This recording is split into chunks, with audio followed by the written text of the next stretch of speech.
Welcome to the Human Capital Innovations Podcast. We're your source for personal, professional, and organizational growth and development, where we share original research, explore industry trends, and interview executives and thought leaders from across the globe.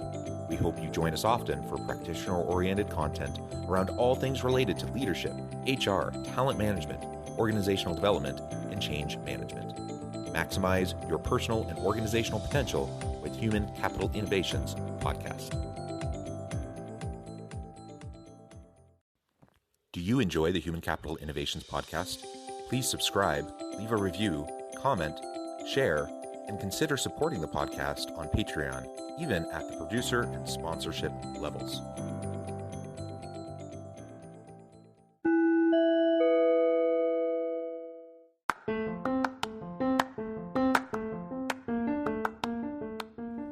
Welcome to the Human Capital Innovations Podcast. In this HCI podcast episode, I talk with the Softway team about practicing vulnerability and authenticity to overcome a toxic culture.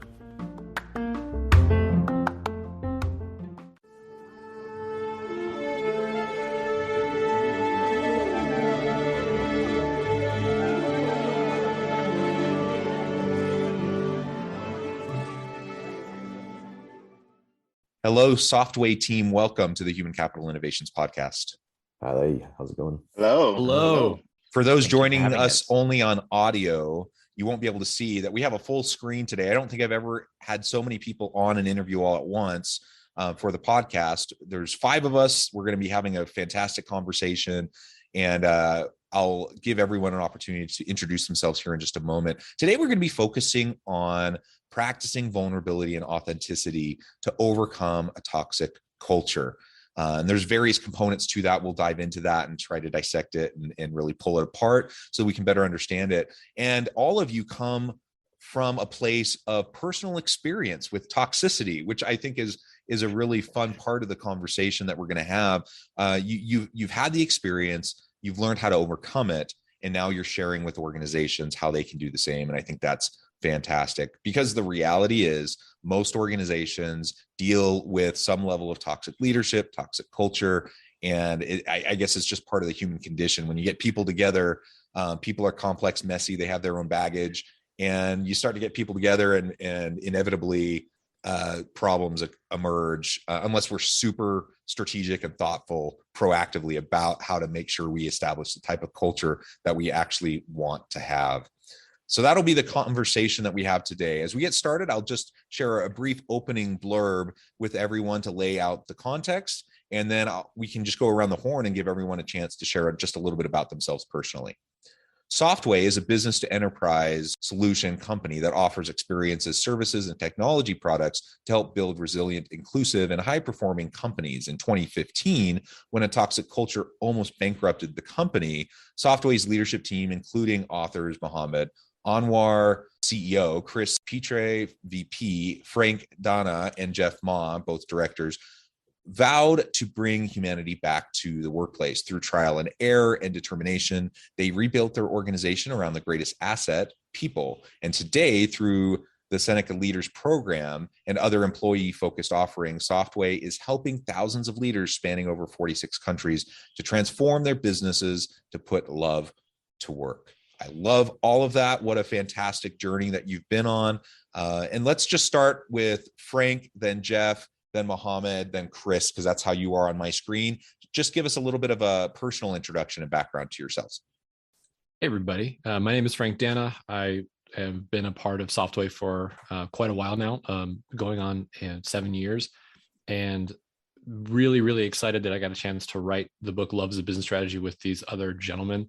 It was a blast. And like you talked about before, it's something that we're very passionate about, bringing humanity back to the workplace. Something interesting about me, I'm an avid art collector. And if you're watching the video, you can see some of the art that I collect behind me. If you're not, imagine lots of art behind me. Excellent. Welcome. Jeff. My name is Jeff Ma. I'm also doing Softway for almost a decade. Yeah, I mean, it sounds kind of cheesy, but I define myself a lot by the work that we do here. I think it's a huge passion of mine and the other gentleman here as well, but specifically, it drives a lot of what I believe in my personal life and the work that I'm just kind of purpose driven to do. So personally, I have 2 kids, a lovely wife, great family life. But like again, I think a lot of what people know about me is through our book, Love is a Business Strategy, and like what the work we do here. So really excited to be here today. Wonderful. Thank you so much. Mohammed. Yes, I'm Mohammed, the president and CEO of Softway, and this has been my only job and only place I've worked my entire career. So a lot of learnings being the CEO of this company, and a lot of our own journey of ups and downs helped us curate and arrive at Love as a Business Strategy. So happy to share more about it. Thank you for having us. Excellent. Thank you, Mohammed. And Chris.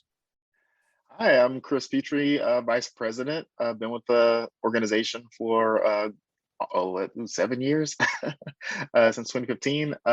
And, co-author, enjoyed the time writing this book, and writing, but also in working with so many different customers, realizing how lucky I've been to have pockets of good leaders, even in a sea of toxic, workplaces and cultures.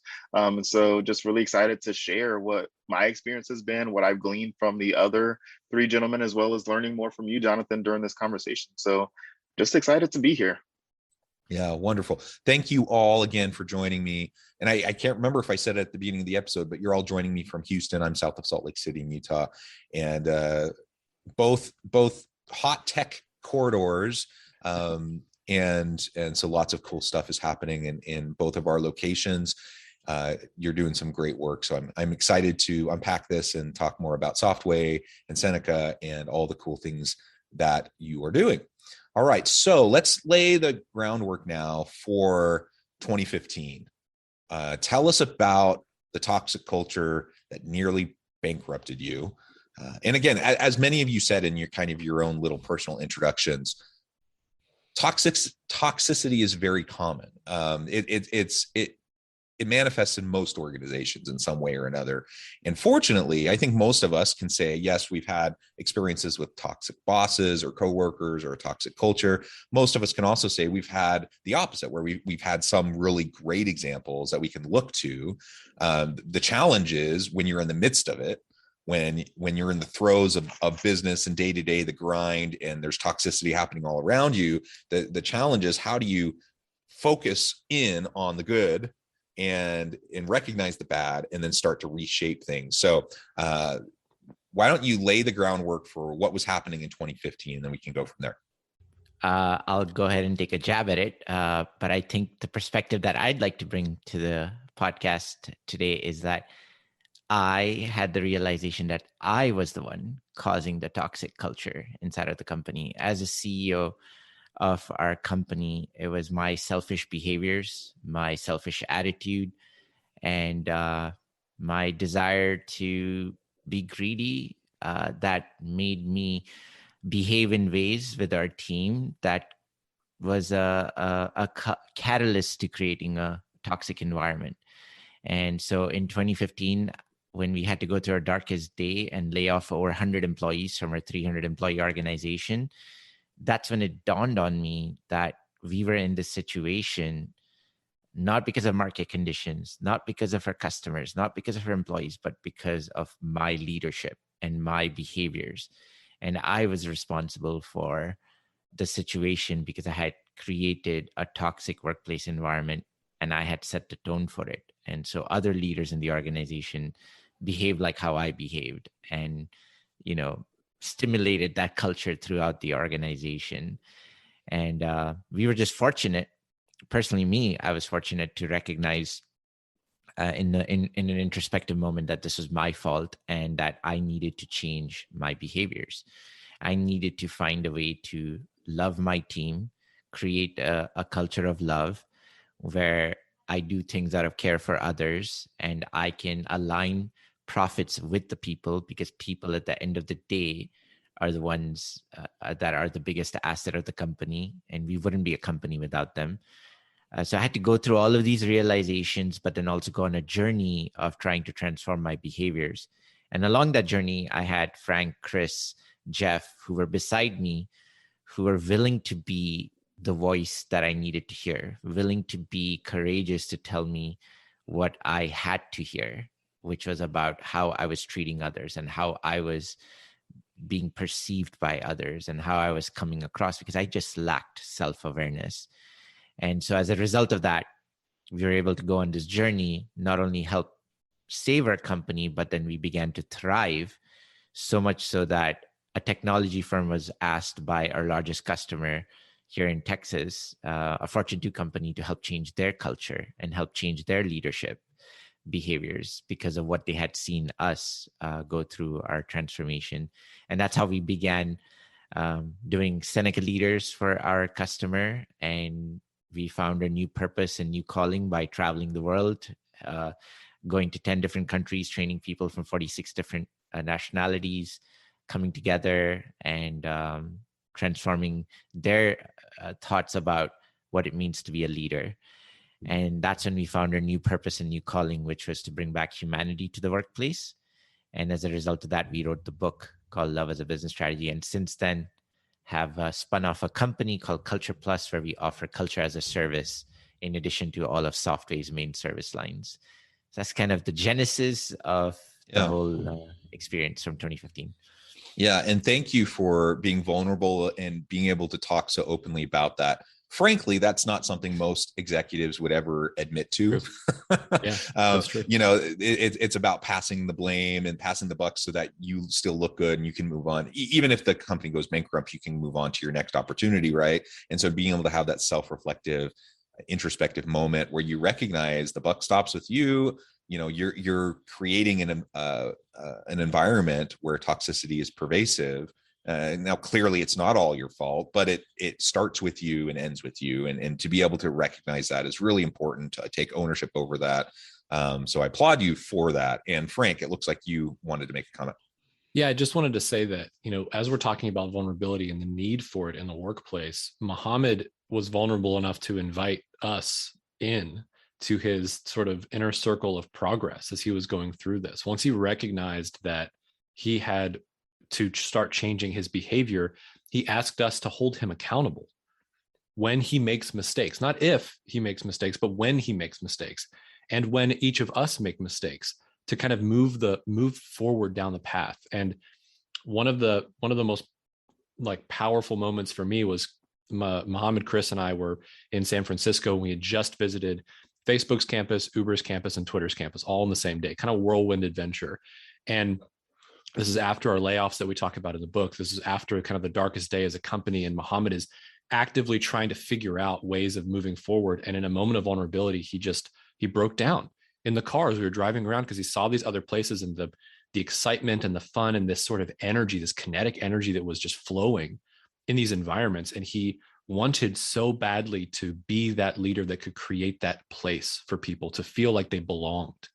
And Chris and I really saw him desiring to do that. And so we were immediately aligned with his desire and wanted to do everything and anything we could do to help him move forward.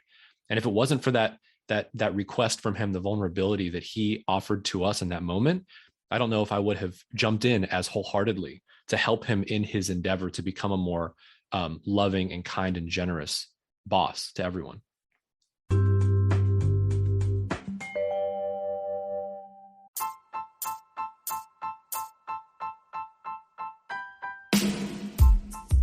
The alchemy of truly remarkable leadership.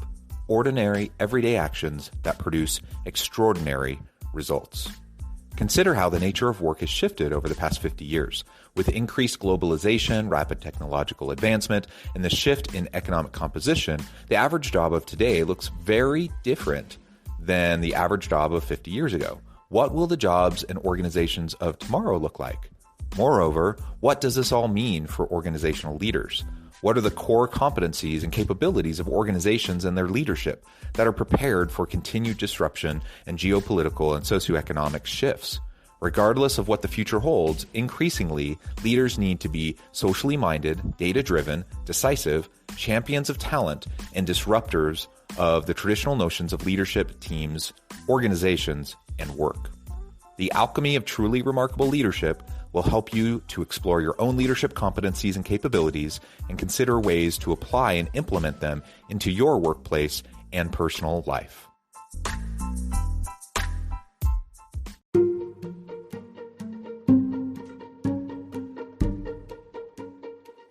Welcome to the Human Capital Innovations Academy. Courses, micro-credentials, and certificates to upskill and reskill for the future of work. All HCI Academy courses, micro-credentials, and certificates are designed, developed, and delivered by award-winning and internationally renowned scholars, educators, thought leaders, executives, and practitioners. Our courses, micro-credentials, and certificates will help you make your mark on the future of work and make an immediate impact in your organizations. Check out the HCI Academy and our many course offerings and certificates to upskill and reskill for the future of work.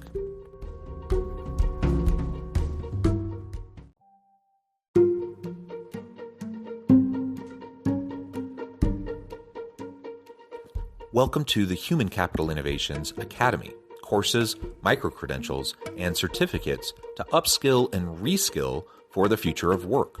All HCI Academy courses, micro-credentials, and certificates are designed, developed, and delivered by award-winning and internationally renowned scholars, educators, thought leaders, executives, and practitioners. Our courses, micro-credentials, and certificates will help you make your mark on the future of work and make an immediate impact in your organizations. Check out the HCI Academy and our many course offerings and certificates to upskill and reskill for the future of work.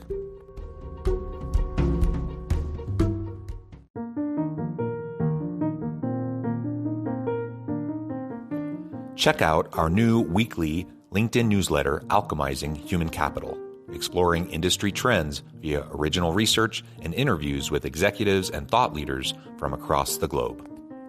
We look forward to having you join us.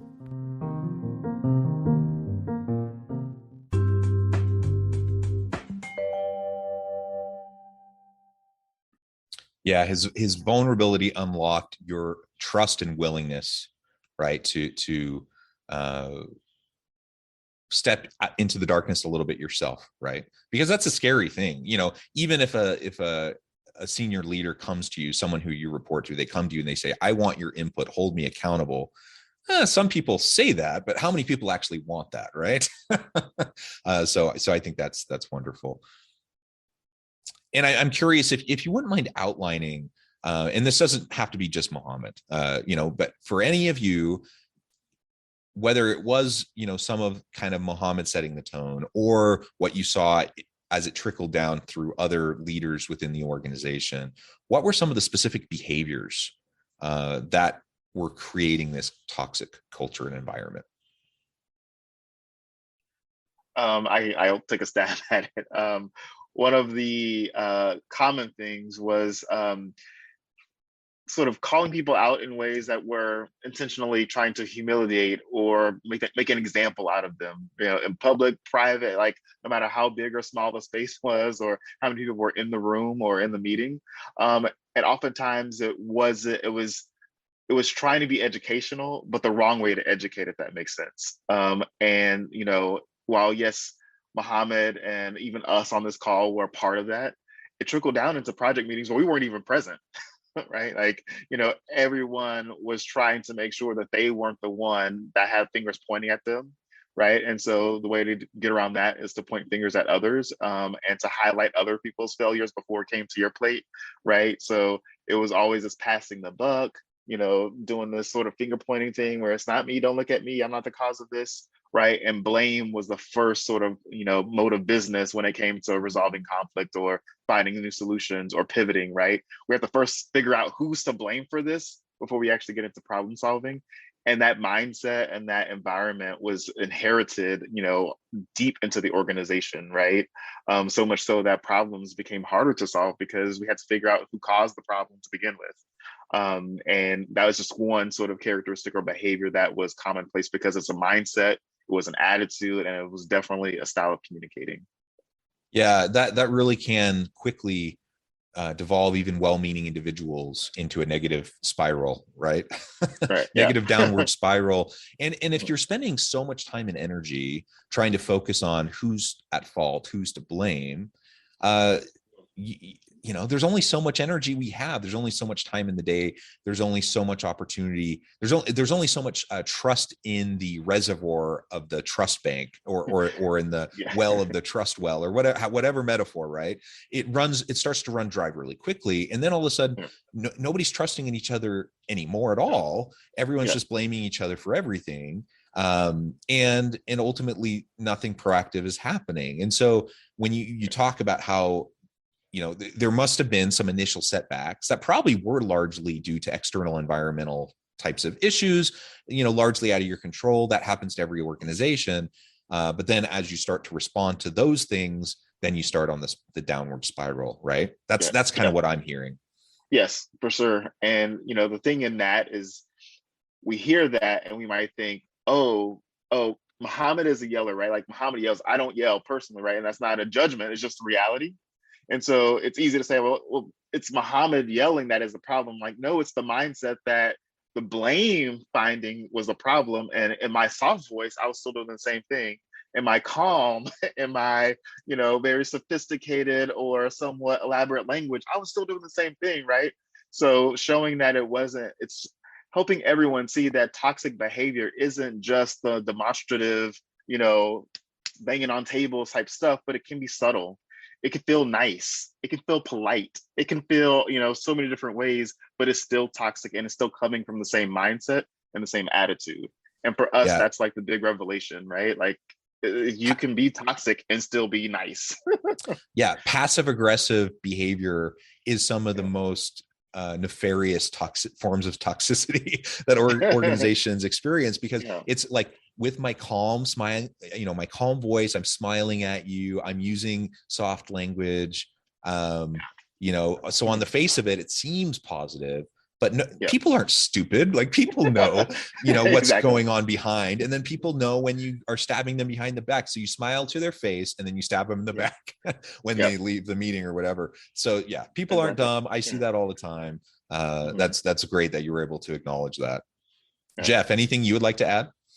Yeah, sure. I think I think this is a great conversation, especially for your audience, I'm sure, because I think toxic culture is often mislabeled or misrepresented. I think Chris gave a great example of one way to look at it.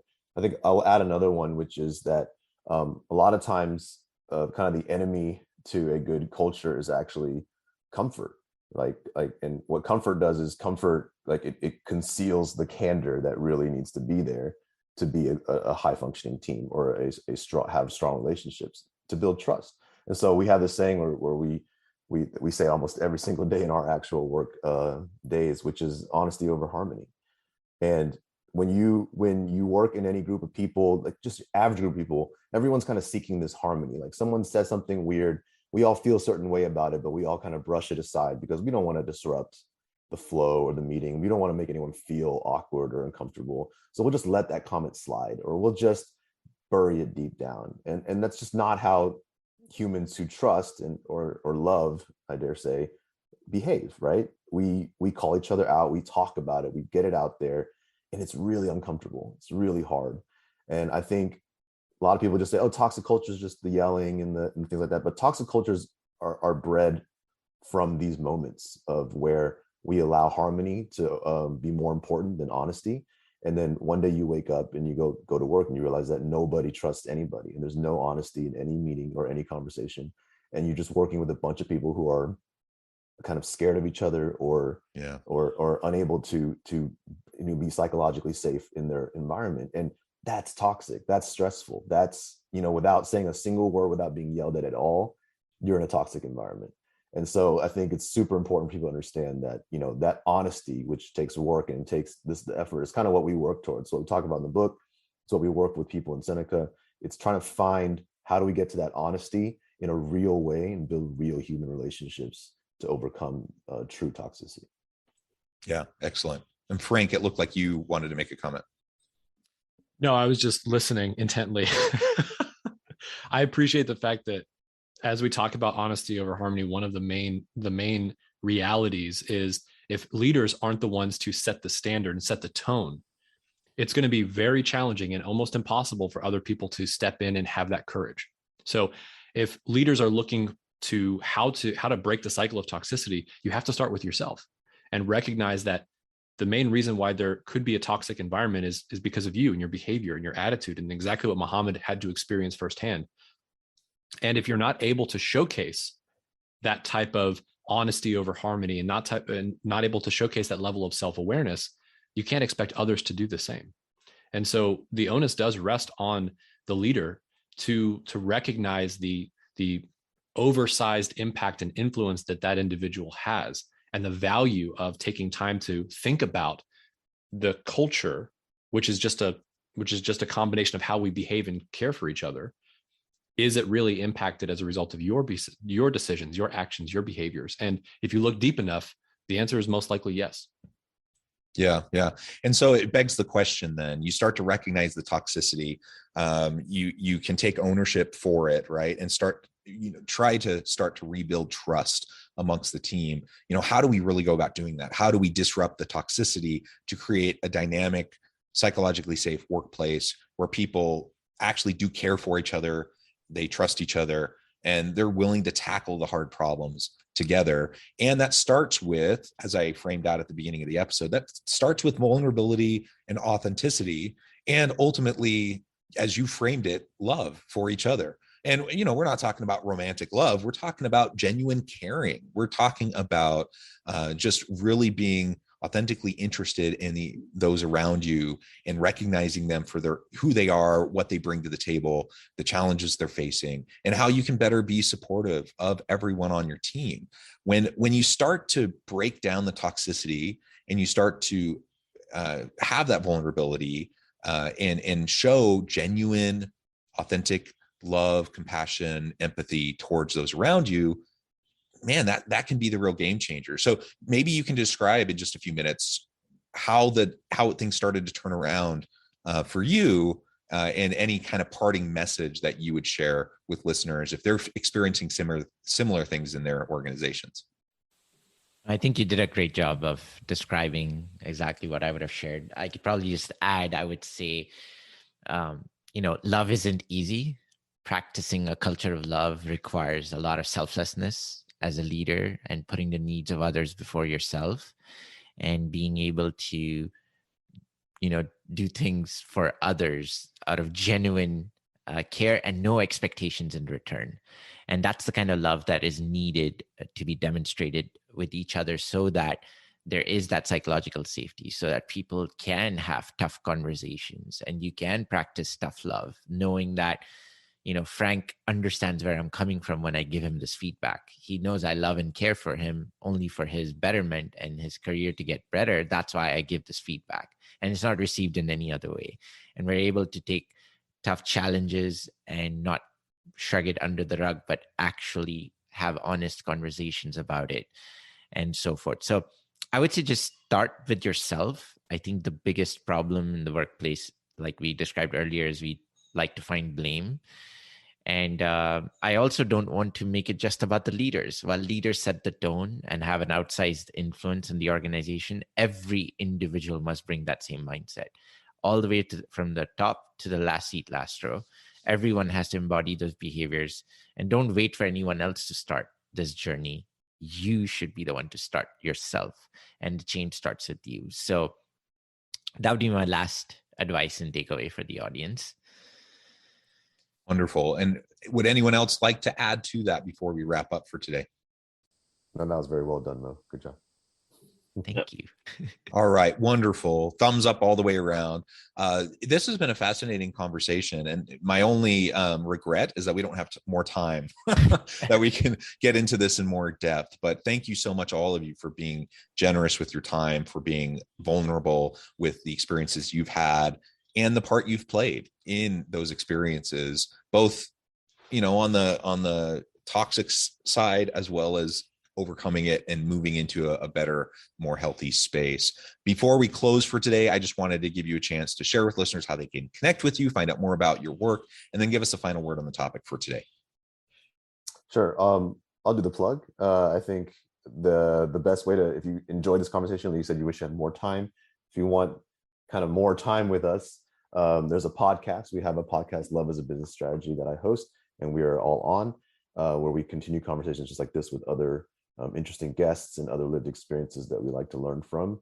And we also, as we've mentioned already, wrote a book. The four of us co-authored Love as a Business Strategy, which you can find most anywhere, Amazon specifically, as well in audio and in paper and hardback. So those are the two kind of main ways you can reach us or hear more from us. Wonderful. Thank you so much. I really appreciate it. I encourage listeners to reach out, to get connected, find out more about what the team can do for you. Check out the book, check out the podcast, all the great resources. Thank you all so much for joining me. And as always, I hope everyone can stay healthy and safe, that you can find meaning and purpose at work each and every day. And I hope you all have a great week.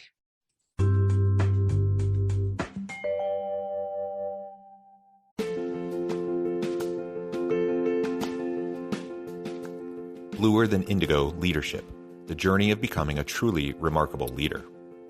Early in my adult life, I learned about an Asian proverb that translates as bluer than indigo. If you think about the color indigo, it is a brilliant, deep, and vibrant blue, what some would call the bluest of blues. To have something that is bluer than indigo is rare and truly remarkable. Contrary to popular myth, there is no one-size-fits-all or cookie-cutter approach to effective leadership. There is no silver bullet, no secret sauce, no go-to model that will solve all of your problems. The truth is, great leaders have all had their unique strengths and flaws, and have all had to discover and then pave their own distinctive path in their life's journey to fulfill their leadership potential. Bluer Than Indigo Leadership will help you discover your own path and explore those ordinary, everyday actions that will help you respond to an uncertain future and produce extraordinary results for your individuals, teams, and organizations.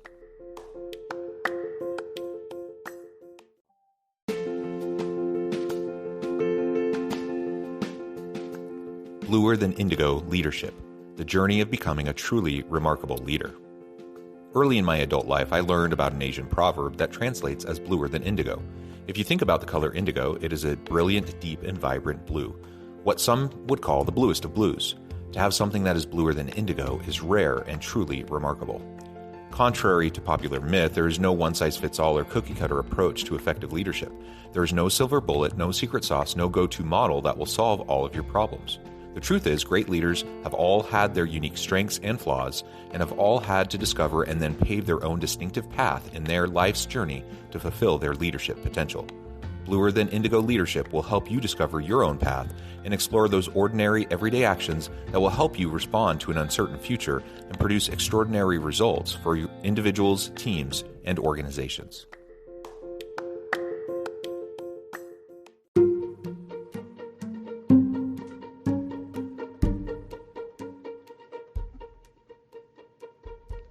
Check out Human Capital Innovations magazine, Human Capital Leadership.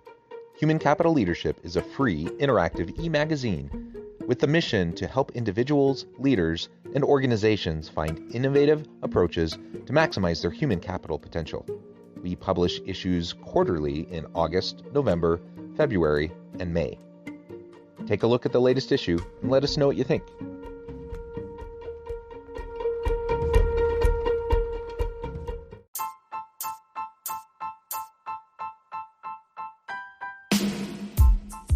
The alchemy of truly remarkable leadership. Ordinary, everyday actions that produce extraordinary results. Consider how the nature of work has shifted over the past 50 years. With increased globalization, rapid technological advancement, and the shift in economic composition, the average job of today looks very different than the average job of 50 years ago. What will the jobs and organizations of tomorrow look like? Moreover, what does this all mean for organizational leaders? What are the core competencies and capabilities of organizations and their leadership that are prepared for continued disruption and geopolitical and socioeconomic shifts? Regardless of what the future holds, increasingly, leaders need to be socially minded, data-driven, decisive, champions of talent, and disruptors of the traditional notions of leadership, teams, organizations, and work. The alchemy of truly remarkable leadership will help you to explore your own leadership competencies and capabilities and consider ways to apply and implement them into your workplace and personal life.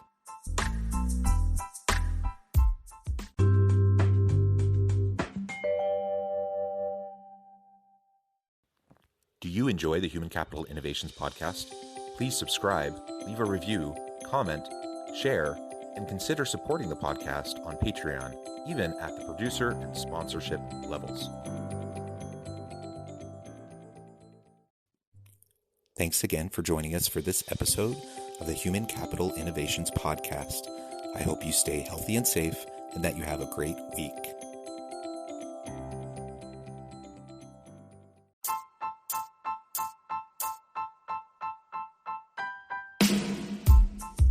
The alchemy of truly remarkable leadership.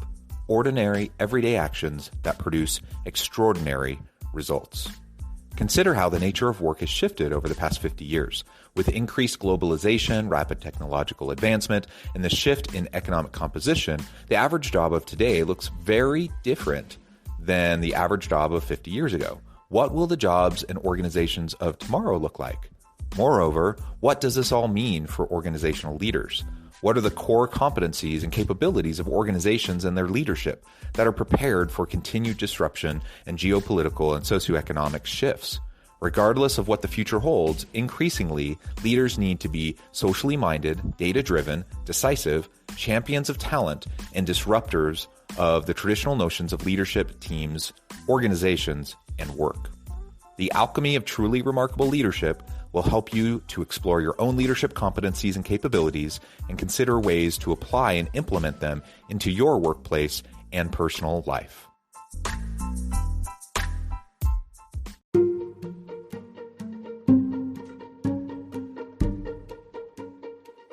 Welcome to the Human Capital Innovations Academy. Courses, micro-credentials, and certificates to upskill and reskill for the future of work.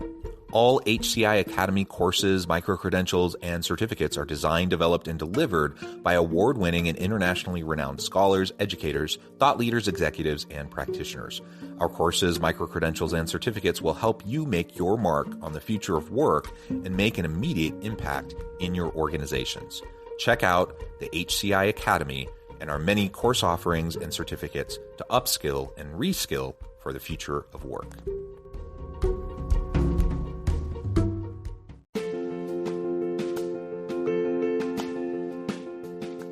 Bluer Than Indigo Leadership, the journey of becoming a truly remarkable leader. Early in my adult life, I learned about an Asian proverb that translates as bluer than indigo. If you think about the color indigo, it is a brilliant, deep, and vibrant blue, what some would call the bluest of blues. To have something that is bluer than indigo is rare and truly remarkable. Contrary to popular myth, there is no one-size-fits-all or cookie-cutter approach to effective leadership. There is no silver bullet, no secret sauce, no go-to model that will solve all of your problems. The truth is, great leaders have all had their unique strengths and flaws, and have all had to discover and then pave their own distinctive path in their life's journey to fulfill their leadership potential. Bluer Than Indigo Leadership will help you discover your own path and explore those ordinary, everyday actions that will help you respond to an uncertain future and produce extraordinary results for individuals, teams, and organizations.